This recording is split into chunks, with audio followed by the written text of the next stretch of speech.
नमस्कार साथियों, welcome back to my YouTube channel Rahul English classes. साथियों, आज हम लोग द सोल्जर चैप्टर जो कि आपके रेनबो पार्ट 2 के पोएट्री सेक्शन से लिया गया है, उसका शॉर्ट क्वेश्चन आंसर हम लोग सॉल्व करेंगे। मेरे प्यारे साथियों, आपको बता दूं कि द सोल्जर चैप्टर का फुल एक्सप्लेनेशन, ऑब्जेक्टिव और समरी का वीडियो जो है इस चैनल पर अपलोड कर दिया गया है। आप जाइए प्लेलिस्ट में द सोल्जर नाम से सर्च कीजिए और आपको पूरा का पूरा ये जो चारों वीडियो आपको मिलेगा, जिसके देखने के बाद आपके एग्जामिनेशन में ना ऑब्जेक्टिव से सवाल छूटेंगे, ना ही समरी से और ना ही आपके शॉर्ट क्वेश्चन आंसर से। तो चलिए हम लोग आज सबसे पहला जो सवाल है उसका चर्चा करते हैं। और जो मेरे प्यारे साथी पहली बार इस चैनल पर विजिट कर रहे हैं, कृपया इस चैनल को सब्सक्राइब कर लें और उन ज़रूरतमंद लोगों के बीच में शेयर करें। मैं इस चैनल पर पूरा का पूरा 12th क्लास का जो आपका सिलेबस है, 100 नंबर इंग्लिश का और 100 नंबर हिंदी का, उसको बहुत अच्छे ढंग से पढ़ाने वाला हूं। मैं आपको बता दूं कि मैं पिछले 8 वर्षों से पढ़ा रहा हूं पटना में, तो किस सेक्शन में से मुझे कितना मेहनत करना चाहिए इसका अंदाज़ा मुझे बिल्कुल है। आप भी इस चैनल से जुड़े रहें और कमेंट करके ज़रूर बताएं कि वीडियो आपको कैसा लगा। तो चलिए सबसे पहला सवाल हम लोग देखते हैं कि is a speaker afraid of death. मेरे प्यारे साथियों, कि जब भी आप क्वेश्चन आंसर लिखें तो एक चीज़ बिल्कुल देखें कि आपका यहाँ पे एक जुलरी वर्ब से स्टार्ट है। तो जैसे ही कोई सेंटेंस आपका एक जुलरी वर्ब से स्टार्ट होगा तो उसका जो आंसर हम लोग लिखेंगे यस नो क्वेश्चन के अंतर्गत लिखेंगे। यानी स्टार्टिंग आप यस से कर सकते हैं या फिर नो से कर सकते हैं। एक चीज़ यहाँ पे जानिए कि अफ्रेड का मतलब होता है भयभीत होना, और अफ्रेड के साथ प्रीपोजिशन क्या प्रयोग होता है आपका? ऑफ होता है।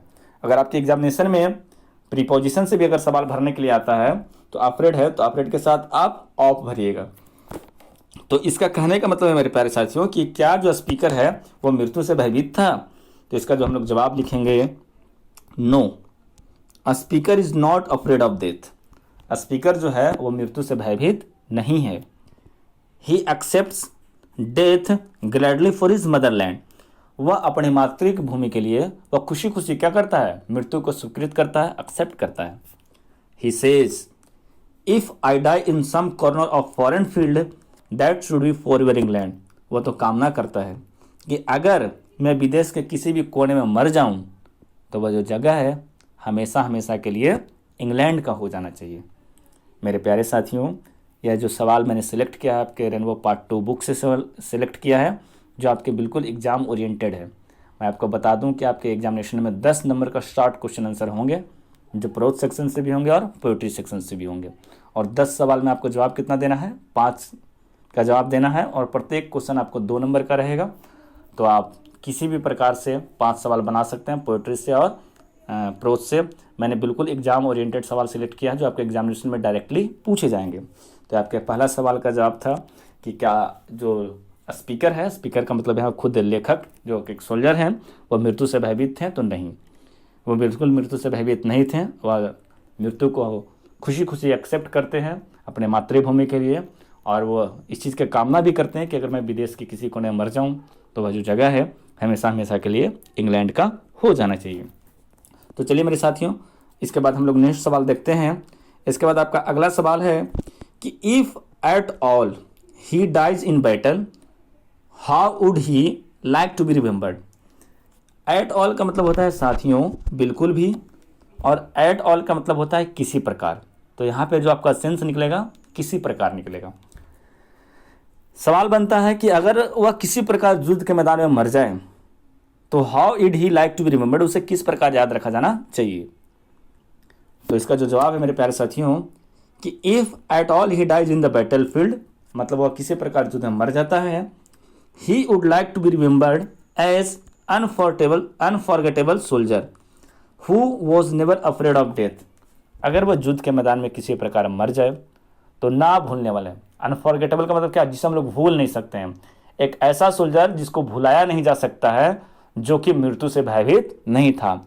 लोग इस रूप में उन्हें याद रखें। He desire to be counted his real name as son of his Motherland.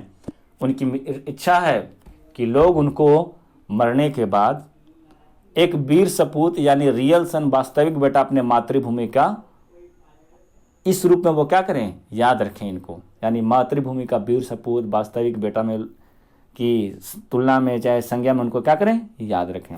इसके बाद एक इच्छा उनकी और है कि ही विशेष फॉर फ्लावर ऑफ लव, जैसे उनको कुछ प्यार करने के लिए फूल मिल जाए। जैसे मरने के बाद शव यात्रा होता है, बहुत सारी क्रियाएं होती है, तो लेखक सिर्फ इतना ही है, उनसे मांगता है कि मुझे क्या मिल जाए, कुछ फूल मिल जाए। And burial in some corner of land, जहाँ मुझे दफनाया जाए, which will be a part of England as he, जैसा वो इंग्लैंड से बिलोंग करते हैं लेखक सोल्जर, तो जैसा वो पहले इंग्लैंड का निवासी थे, यानी मरने के बाद भी अगर उन्हें कहीं दफनाया जाए तो वह जो जगह है, वो जो कॉर्नर होगा, वह किसके हिस्से में होना चाहिए, इंग्लैंड का हिस्सा में हो जाना चाहिए। यानी मरने के बाद भी वो एक इंग्लैंड का निवासी होकर रहना चाहते हैं। ठीक है, तो ये इनका मातृभूमि से लगाव था। तो यही आपका इस सवाल का जवाब है मेरे प्यारे साथियों, कि वह युद्ध के मैदान में किसी प्रकार मर जाए तो उसको एक ना भूलने योग्य सैनिक जो कभी भी युद्ध से भयभीत नहीं था, उस रूप में याद किया जाए, मातृभूमि का वास्तविक सपूत के रूप में याद किया जाए। मरने के बाद उनको थोड़ा प्यार करने के लिए फ्लावर मिल जाए, और जिस जगह पर उन्हें दफनाया जाए वह जो जगह है वो हमेशा हमेशा के लिए इंग्लैंड का हो जाना चाहिए, यानी मरने के बाद भी वो इंग्लैंड का हिस्सा बनकर रहना चाहते हैं।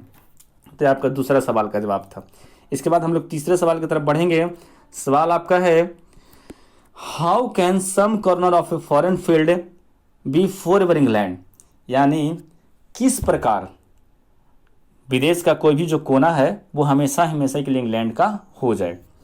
तो मेरे प्यारे साथियों, यहाँ पे कह रहा है कि if he dies in the battle field, Rupert Brooke जो सोल्जर हैं वो कह रहे हैं कि अगर वो युद्ध के मैदान में किसी प्रकार मर जाएं, ही वुड बी वरीड समझर, और उनको कहीं भी दफनाया जाए इन अ फॉरेन फील्ड, यानी विदेश के किसी भी कोने में, है ना, चाहे विदेश की भूमि में है। In that way the part of foreign field will be for ever England, वह जो आपका फॉरेन फील्ड है, जो लैंड है, विदेशी भूमि है जहाँ उनको दफनाया जाए, वो हमेशा हमेशा के लिए इंग्लैंड का हो जाना चाहिए। Means on that land England should be victory, यानी इंग्लैंड का विजय होना चाहिए उस युद्ध में, उस जगह पे अधिकार होना चाहिए, अधिपत्य होना चाहिए। तो लेखक एक प्रकार से सैनिकों में जोश जगाने का काम कर रहे हैं। आप अगर कविता का एक्सप्लेनेशन देखो होंगे तो आपको पता होगा कि एन एपिटाफ क्या है, सॉरी द सोल्जर आपका क्या है, एक आपका सोनेट है जो 14 लाइन वाली आपकी पंक्ति है, और इसमें वो एक चीज़ का जिक्र करते हैं कि यह जो आपका इंग्लैंड उनका मातृभूमि के रूप में जो है, वो मरने के बाद भी इंग्लैंड का ही नागरिक होकर जीना चाहते हैं। तो यह आपका तीसरा सवाल का जवाब था मेरे प्यारे साथियों। उसके बाद हम लोग अगले सवाल की तरफ बढ़ते हैं। उसके पहले आपको मैं बता दूं कि एन एपिटाफ का भी आपका क्वेश्चन आंसर अपलोड कर दिया गया है। बिल्कुल जाइए, चैनल पर विजिट कीजिए, प्लेलिस्ट में जाइए, एन एपिटाफ का भी आपको एक्सप्लेनेशन ऑब्जेक्टिव समरी के साथ शॉर्ट क्वेश्चन आंसर का वीडियो आपको मिलेगा, जो आपके एग्जाम बेस्ड है। आपका 1 नंबर का सवाल भी नहीं छूटेगा वो 4 वीडियो को देखने के बाद। तो हम लोग अगले सवाल की तरफ बढ़ते हैं कि in that reach earth a richer dust concealed, what does dust stand for. यहाँ पे मेरे प्यारे साथियों डस्ट का प्रयोग किया गया। तो डस्ट का प्रयोग किया किसके लिए है, और यहाँ पे रीच अर्थ का प्रयोग किया गया है, और रीचर डस्ट। यहाँ पे आपको बताया गया है कि उनके जो जगह है, देश, वो क्या है, एक रीच अर्थ है, समृद्धि खुशहाली वाला देश है। और लेखक जो है अपने आप को क्या मान रहा है, एक डस्ट मान रहा है, धूल का कण मान रहा है। तो यहाँ पे अगर आपके ऑब्जेक्टिव में भी ये सवाल बनेंगे कि डस्ट जो है किसके लिए स्टैंड करता है, तो आप बिल्कुल वहाँ पे क्या मारिएगा, सोल्जर मारिएगा। सोल्जर नहीं होगा तो स्पीकर होगा, स्पीकर के लिए किया गया है ये प्रयोग। तो यहाँ पे जो आपका आंसर है कि here dust stand for soldier, यह डस्ट जो है स्टैंड किसके लिए क्या है, सोल्जर के लिए। Who avoid war and want to live a peaceful life. Actually में रूपर्ट ब्रूक का जो नेचर था कि उनको युद्ध करना पसंद नहीं था, पीसफुल रहना पसंद था। Such people never quarrel for anything, ऐसे लोग वो क्या करते हैं, किसी प्रकार से किसी चीज़ के लिए वो क्या करते हैं, झगड़ना नहीं चाहते हैं। But for his motherland he participates in war, लेकिन अगर बात उसके मदरलैंड का हो, मातृभूमि का हो, तो वो क्या करते हैं, युद्ध के मैदान में वो युद्ध में पार्टिसिपेट होते हैं। He assume himself as a dust whom England war shaped made aware and all, वह इसे इंग्लैंड को समृद्धि वाली देश बताते हुए अपने आप को खुद एक धूल का कण मानते हैं, जिसका जन्म कहाँ हुआ, इंग्लैंड में, पला बढ़ा कहाँ, इंग्लैंड में, चेतना भी इंग्लैंड में आए, और बहुत सारी चीज़ें हैं। तो यहाँ पे जो डस्ट है वो किसके लिए है, एक सैनिक के लिए है जिसको युद्ध करना पसंद नहीं है, शांतिपूर्वक रहना पसंद है, जो किसी चीज़ के लिए लड़ना नहीं चाहते हैं। लेकिन अगर बात अगर मातृभूमि की हो तो वो युद्ध में पार्टिसिपेट करते हैं और अपने देश को खुशहाली वाली, समृद्धि वाली देश बताते हुए अपने को एक धूल का कण मानते हैं। तो ये आपका चौथा सवाल का जवाब हो गया मित्रों। इसके बाद हम लोग पाँचवा, जो आपके एग्जामिनेशन के दृष्टिकोण से बहुत ही इंपॉर्टेंट सवाल है और बहुत लोग इस चीज़ को नहीं समझ पाते हैं कि आखिर ये लाइन कहना क्या चाहता है, कि what is meant by phrase a pulse in the eternal mind. ये आपका कविता में भी आपको दिया गया है कि a pulse in the eternal mind, इसका मतलब क्या है। तो इसका आप जवाब है मेरे प्यारे साथियों, the phrase a pulse in the eternal mind means a long cherished desire. Cherished का मतलब क्या होता है कि मतलब हम कोई ऐसा चीज़ जो दिल में संजोए रखे हुए, जैसे बहुत लोग की सपना होता है, इच्छाएं होती है, जो वो अपने आप को वो क्या करते हैं अंदर ही अंदर भावनात्मक रूप से वो रखे हुए होते हैं। तो वो उसी चीज़ का जिक्र है कि a pulse in the internal mind that means a long cherish desire. उनके पास से कोई लंबी इच्छा है जो वो क्या करते हैं हृदय में संजोए रखे हुए हैं। The poet seems to be saying that when the soldier goes to heaven, जैसे इनकी इच्छा है कि जैसे जब तक वो जिंदा है तो इंग्लैंड के द्वारा जो दिया गया थॉट्स है, जो भी चेतना है, वो तो बिल्कुल बरकरार है। लेकिन इनकी एक इच्छा और भी है कि जब वो मरने के बाद, जैसे जब कोई सोल्जर वो कहाँ जाएगा, हेवन जाएगा, मतलब कहाँ जाएगा, हेवन का मतलब क्या होता है, स्वर्ग में जाएगा, तो he will become a part of larger and ending being a perhaps re experience in the form of pulse all thoughts given by the England. लेखक का कहना है कि बहुत सारे जो सैनिक वो युद्ध के मैदान में लड़ रहे हैं, तो बहुत की तो देश वापसी होगी, वतन वापसी होगी, लेकिन बहुत ऐसे भी सैनिक होंगे, वो खुद को शामिल करते हुए बोलते हैं कि जब वो युद्ध के मैदान में मर जाएंगे तो जो उनका प्यार है इंग्लैंड के प्रति, जो उनके एक देशभक्ति की भावना है वो इंग्लैंड के प्रति, तो वो संजोए रखे हुए हैं दिल में, जो कि मरने के बाद भी अगर वो स्वर्ग में जाते हैं तो उस चीज़ को वो री एक्सपीरियंस करेंगे, वो चीज़ वो क्या करेंगे, फिर से वो अनुभव करें। और वो क्या एक लार्जर जो आपका अनएंडिंग जो घटना है, सिनेरियो, वो उसका हमेशा पार्ट बना रहना चाहते हैं। और वो किस रूप में, फॉर्म है pulse all thoughts given by the eternal mind. जिस प्रकार से यहाँ पे पल्स का मतलब होता है नाड़ी, जिससे हम लोग के जो सांसें चलती वगैरह, जो ना ये क्या होता है, एक जो चेतना न्यूरॉन्स जो बॉडी में होते हैं ना, वो मतलब किसी प्रकार की घटना तुरंत मस्तिष्क को सूचना मिलता है।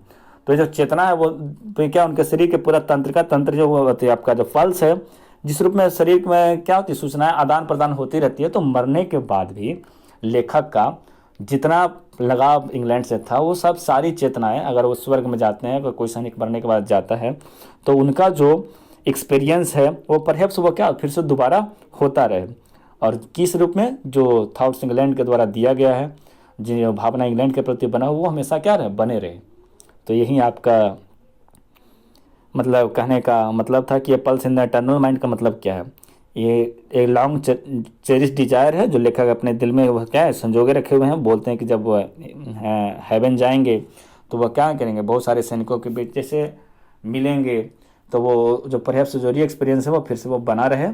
किस फॉर्म में, a pulse all thoughts given by England, जो इंग्लैंड के द्वारा दिया गया। तो मेरे प्यारे साथियों, बिल्कुल आप कमेंट करके बताएं कि आपको वीडियो कैसा लगा। ज़्यादा से ज़्यादा लाइक करें, शेयर करें, और कोई बंदा पीडीएफ चाहता है तो बिल्कुल मेरे टेलीग्राम राहुल इंग्लिश क्लासेज के नाम से टेलीग्राम बना हुआ है, आप सर्च करें, ज्वाइन करें, मैं आपको पीडीएफ अवेलेबल करा दूंगा। तो आज का इतना ही, मिलते हैं अगले वीडियो में, तब तक के लिए जय हिंद।